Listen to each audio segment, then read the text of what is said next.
70,000। ये 70,000 यहां से हो जाएगा लेस। नेट क्या आया? 30,000, 38,500। जी कोई मसला किसी को इस चीज में? इसके बाद है नेक्स्ट। तो जो पिछले साल का क्लोजिंग वो अगले साल का ओपनिंग, वही कॉस्ट लेके आएगा जहां पर रुका था। अब बनाए कितने? 5500 प्रोडक्शन की है और एक कितने का बना है? 22 का। मल्टीप्लाई करें 121,000। क्लोजिंग में 400 यूनिट्स हैं। यहां पर सोचा जा सकता है कि ये किस में से होंगे। सबसे पहले तो 700 बिके होंगे जब बेचे, तो जो 400 बचा है ये इसी साल की जो प्रोडक्शन हुई है उसी में से बचा है। तो बाय डिफॉल्ट ऐसे के लिए हम मेथड लगाएंगे 54। तो जितने हमने इस पीरियड में बनाए, जितने की कॉस्ट का वो था 22, तो जो बचे पड़े हैं 400 वो यही 22 वाले होंगे। तो 22 इंटू 400 करें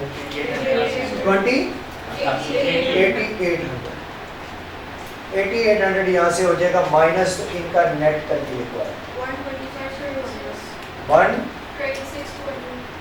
126,200। अब ये हो जाएगा यहाँ से लेस टोटल 65।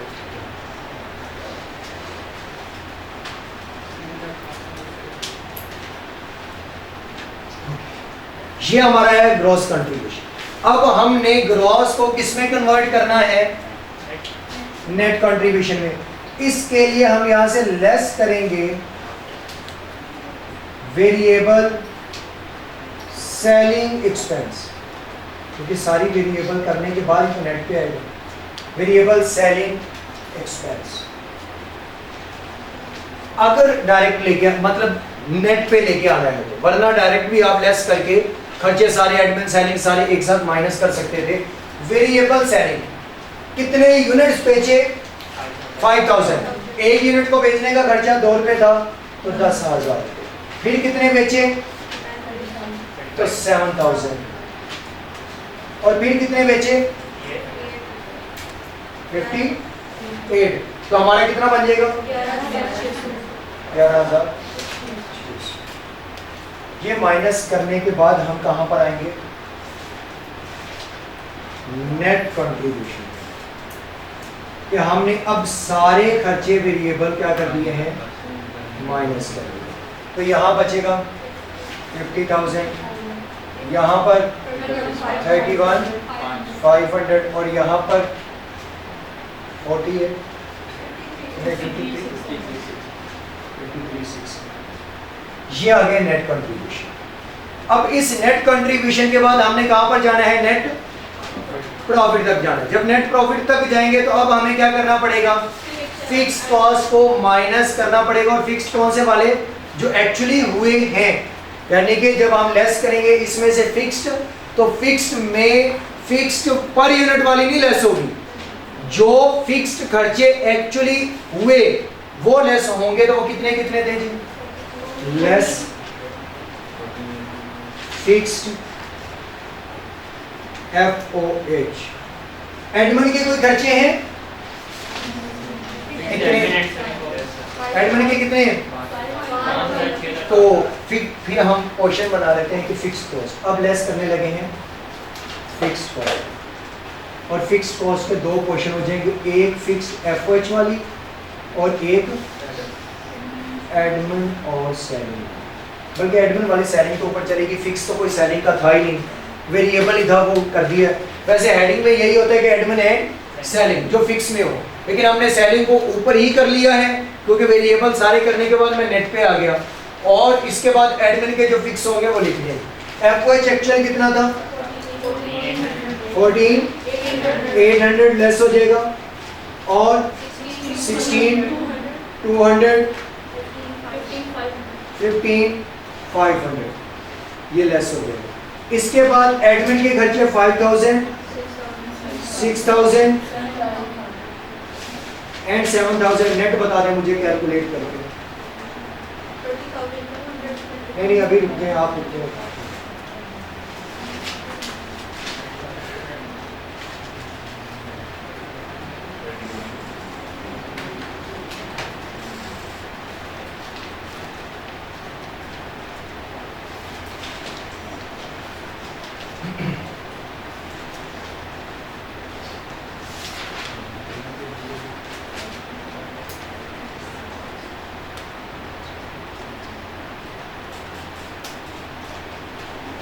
इसमें से इनको ही माइनस करना होगा जी।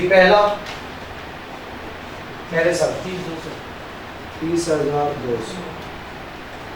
नेक्स्ट आप बट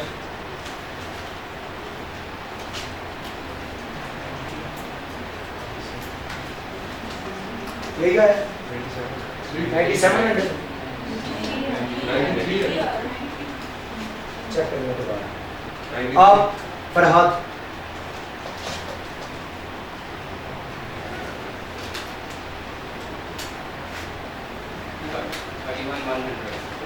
तो उसका कौन सा भी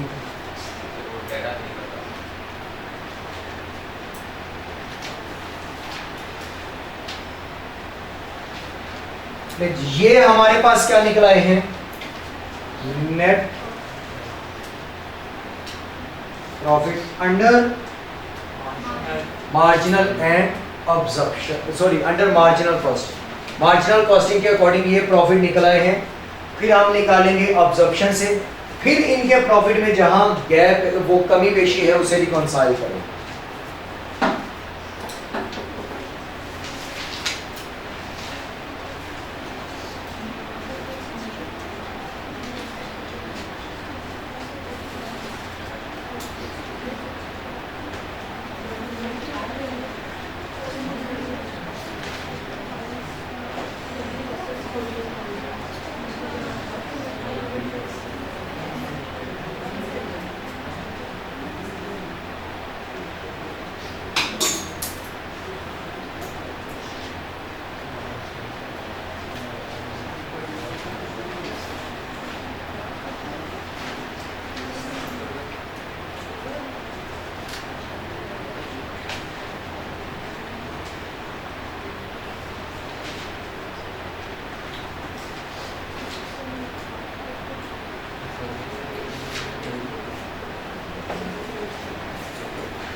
कर लिया नोट।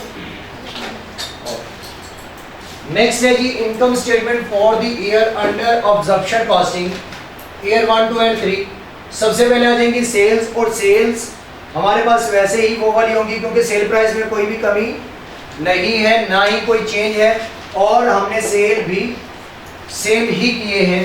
तो सेल्स में तो हमारे पास आ जाएगा सेल्स यानी कि कॉस्ट मल्टीप्लाई बाय यूनिट्स, और ये वर्किंग वन से ही हमने लिए हैं। तो ये आ जाएगी 150,000, 108,500 और 1914। सेल्स के बाद हमने निकालना है कॉस्ट ऑफ सेल। तो कॉस्ट ऑफ सेल जो इसमें से लेस होना है,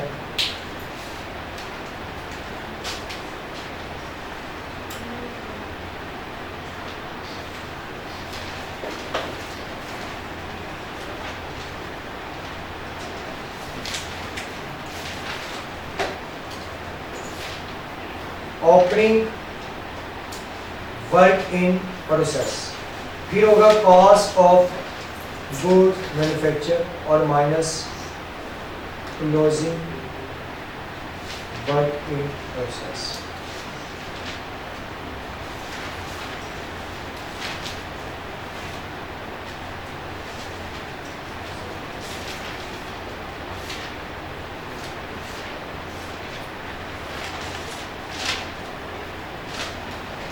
अब पहले साल का कोई भी ओपनिंग नहीं था, नोट करना बंद कर दिया, मैंने पहले भी कहा।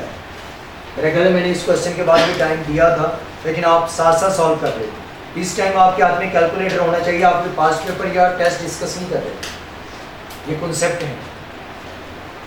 ओपनिंग कोई भी नहीं है पहले साल की, जबकि हमने इस साल में कितने यूनिट्स बनाए और एक यूनिट कितने का बना,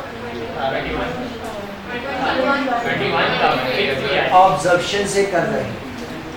जब ऑब्जर्वेशन से करेंगे तो 21 से मल्टीप्लाई करेंगे तो कितना आया 5000 इंटू 21 105,000 और कोई भी क्लोजिंग नहीं था तो यही हमारी कॉस्ट ऑफ सेल बन जाएगी।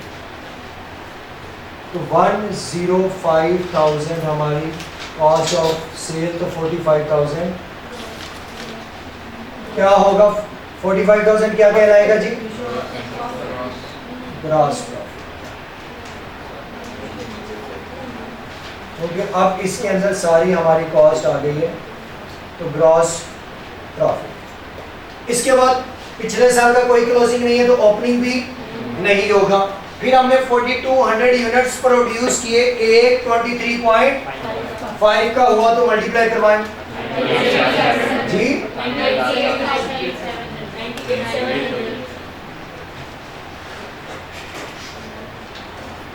और क्लोजिंग में 700 यूनिट्स इनटू 23.5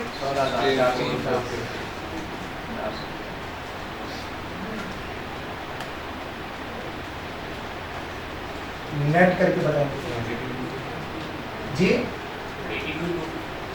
82 लेस करके बताएं 26,000 26,250। नेक्स्ट 16,450 ओपनिंग और इस पीरियड में 5,500 बनाए इनटू 26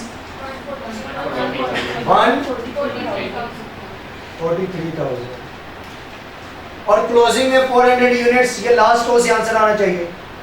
400 इंटू आंसर 10,000। नेट कितना बना इसी का इसका?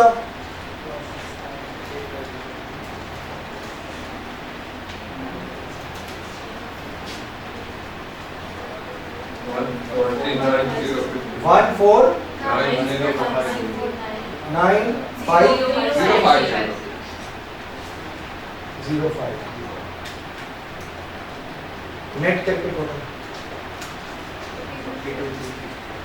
42,350 ये आ गया है हमारे पास ग्रॉस प्रॉफिट। अगर हमने आना है नेट प्रॉफिट पे तो क्या माइनस करना होगा? हमें फिक्स भी करनी होगी, एडमिन सेलिंग भी करनी होगी, क्योंकि ये तो आपके पास अकाउंटिंग वाला ही है कि sales minus cost of sales is equal to gross profit less admin selling operating, सारे खर्चे माइनस करने के बाद नेट प्रॉफिट आएगा। बट ये ग्रॉस प्रॉफिट ठीक नहीं। किसने नोट कर? ये ग्रॉस प्रॉफिट ठीक नहीं है। क्यों नहीं ठीक? क्योंकि इसमें ओपनिंग क्लोजिंग ठीक नहीं है। ओपनिंग क्लोजिंग ठीक नहीं है और इसके अंदर जो हमने fixed cost per unit add किया है, यानी कि फिक्स्ड फैक्ट्री ओवरहेड ऐड किया है, वो तो एक OAR था। उस OAR को एक्चुअल प्रोडक्शन यूनिट से मल्टीप्लाई किया तो ये तो बना अप्लाइड कॉस्ट, तो निकली पड़ी अप्लाइड से। तो हम एक्चुअल खर्चे के साथ पहले अप्लाइड देखेंगे, फिर ओवर अंडर देखेंगे कि कहीं हमने ओवर या अंडर तो नहीं कर दिया। जहां होगा उसको एडजस्ट करेंगे तो आपका ग्रॉस प्रॉफिट एडजस्टेड निकलेगा। अभी तक ये गलत है। गलत क्यों है? क्योंकि हमने OAR को मल्टीप्लाई किससे करवाया है? एक्चुअल के साथ करवाया है। जब आपने फॉर्मूला पढ़ा था applied FOH is equal to OAR into actual units produced, और फिर उसे कंपेयर किया जाता था एक्चुअल FOH के साथ। अगर अप्लाइड एक्चुअल से ज्यादा है तो ओवर, और अगर अप्लाइड एक्चुअल से कम है तो अंडर, और अगर ओवर है तो इसका मतलब है कि आप खर्चा ज्यादा कर चुके हैं तो उसे क्या करना होगा? कम करना होगा। अब आते हैं आपकी अकाउंटिंग पे। अगर कॉस्ट ऑफ सेल ज्यादा होगी तो प्रॉफिट कम होगा या ज्यादा? अगर कॉस्ट ऑफ सेल होगी ज्यादा तो प्रॉफिट क्या होगा? कम। अगर क्लोजिंग ज्यादा होगी तो प्रॉफिट कम होगा या ज्यादा? अगर ज्यादा हो गई, अगर क्लोजिंग की वैल्यू बड़ी है तो कॉस्ट ऑफ सेल क्या हो जाएगी, कम, तो प्रॉफिट क्या हो जाएगा, ज्यादा हो जाएगा। ये चीजें मैं मतलब ये करवा देता हूं अलग से, तो आईटीए पढ़ने लगे हैं। अच्छा जी, यहां पर कोई एक रियल सिचुएशन रखता हूं, ये एक रियल होगी इनमें से और एक चेंज के बाद, मतलब कि एक में देखेंगे कि क्लोजिंग को बढ़ाने से क्या इफेक्ट पड़ता है और क्लोजिंग को कम करने से क्या इफेक्ट पड़ता है, क्योंकि हमारे क्लोजिंग में तो फंडा है ना, जो यूनिट बचे पड़े इसके अंदर भी तो फिक्स होगा, यहाँ पर ओपनिंग आया तो इसके अंदर भी है, तो हम क्लोजिंग को चेंज करके देखेंगे, क्योंकि प्रॉफिट तो हमारे क्लोजिंग ने ही डिसाइड करना होता है। अब यहाँ पर कोई एक ओपनिंग था, बल्कि सेल्स हम कर रहे थे 50 रुपए की और यहाँ पर भी थी 50 रुपए की। फिर कॉस्ट ऑफ सेल ये डिसाइड करते हैं कि एक ओपनिंग